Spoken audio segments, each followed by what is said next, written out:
Assalamualaikum warahmatullahi wabarakatuh. Perkenalkan, nama saya Hamzah Muhammad Akil akan mempresentasikan ujian tengah semester 2 untuk prodi teknik industri. Untuk soal yang mau kita bahas, nomor 1 yaitu bagaimana prinsip kerja proses destilasi. Sebutkan industri kimia apa saja yang menggunakan prinsip destilasi. Yang nomor 2 yaitu sebagian besar industri kimia menggunakan katalis dalam proses produksinya. Jelaskan bagaimana peran katalis dalam proses produksi serta pengaruhnya terhadap efisiensi industri.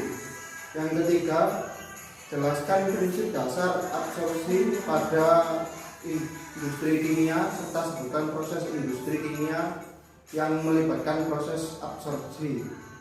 Nomor 4, apa yang dimaksud dengan reaksi sponifikasi pada pembuatan sabun. Jelaskan reaksi kimianya. Dan nomor 5, limbah deterjen mengandung beberapa senyawa, diantaranya ASB dan senyawa fosdat. Jelaskan bagaimana pengaruh kedua senyawa tersebut terhadap lingkungan serta apa dampaknya. Untuk pembahasan nomor 1 yaitu destilasi atau penyulingan, yaitu cara pemisahan antara zat cair terhadap campurannya menurut perbedaan titik bidik ataupun kemampuan zat untuk menguap. Prinsip kerja destilasi. Prinsip kerjanya yaitu jika suatu zat pada larutan tidak sama-sama menguap, berarti uap larutan akan memiliki komponen yang berbeda dengan larutan yang aslinya. Apabila salah satu dari zat menguap, berarti pemisahannya akan terjadi secara sempurna. Namun apabila kedua zat tersebut menguap, maka proses pemisahannya hanya terjadi secara sebagian. Namun destilasi ataupun produk akan mempunyai kaya dari komponen dibandingkan larutan yang aslinya. Untuk contohnya, industri kimia yang menggunakan prinsip destilasi yaitu Pertamina, pengolahan minyak bumi menjadikan bensin, solar, diesel, dan lain-lain.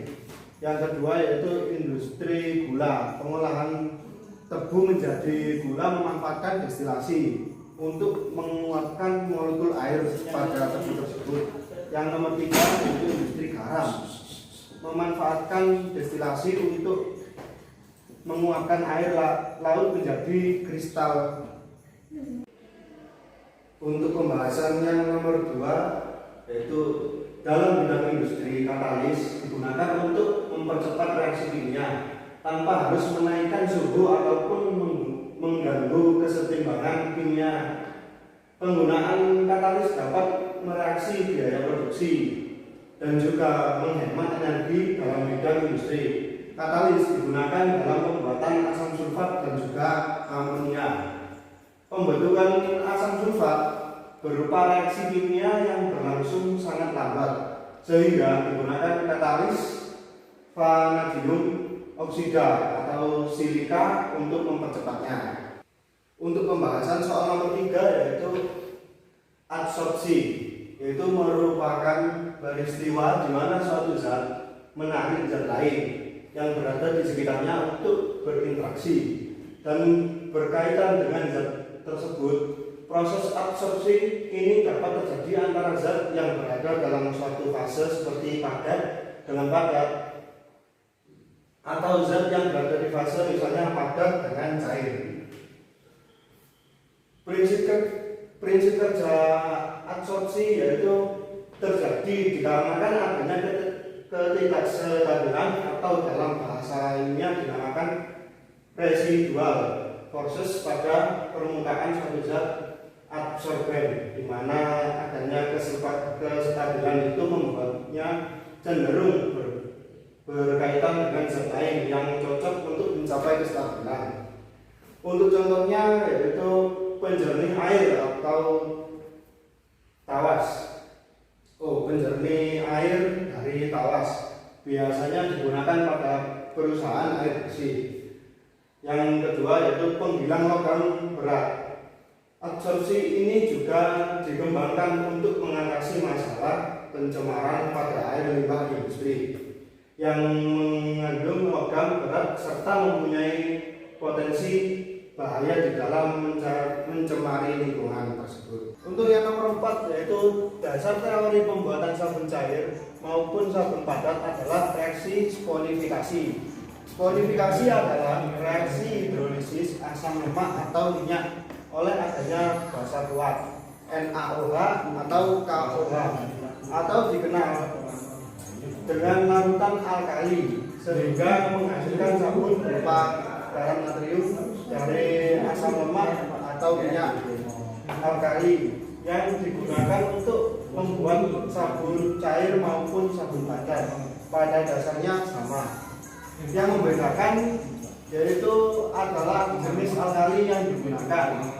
KOH atau potasium hidroksida digunakan untuk membuat sabun cair, dan NaOH yaitu sodium hidroksida digunakan untuk membuat sabun padat. Sabun mempunyai sifat membersihkan melalui proses kimia koloid karena sabun mempunyai gugus polar dan non polar. Untuk yang nomor 5 yaitu pembahasan tentang sulfonat. Senyawa yang berasal dari minyak bumi akan sulit terurai di alam bebas. Senyawa seperti alkyl benzen sulfonat atau ABS yang banyak digunakan pada deterjen anti noda. Sebagai alternatifnya terdapat senyawa alkyl phenoksi dan politoksietanol dan dihendamines yang hanya sedikit lebih cepat untuk terurai dibandingkan dengan ABS. Berbagai senyawa buatan di deterjen dapat menyebabkan berbagai penyakit seperti iritasi kulit, iritasi mata, bahkan memicu kanker. Dampaknya terhadap lingkungan yaitu dapat menyemari air sungai, selokan, dan lain-lain, dan menyebabkan habitat air seperti ikan dan hewan air lainnya akan mati. Terima kasih, sekian presentasi dari saya membahas tentang UTS Kimia Industri. Wassalamualaikum warahmatullahi wabarakatuh.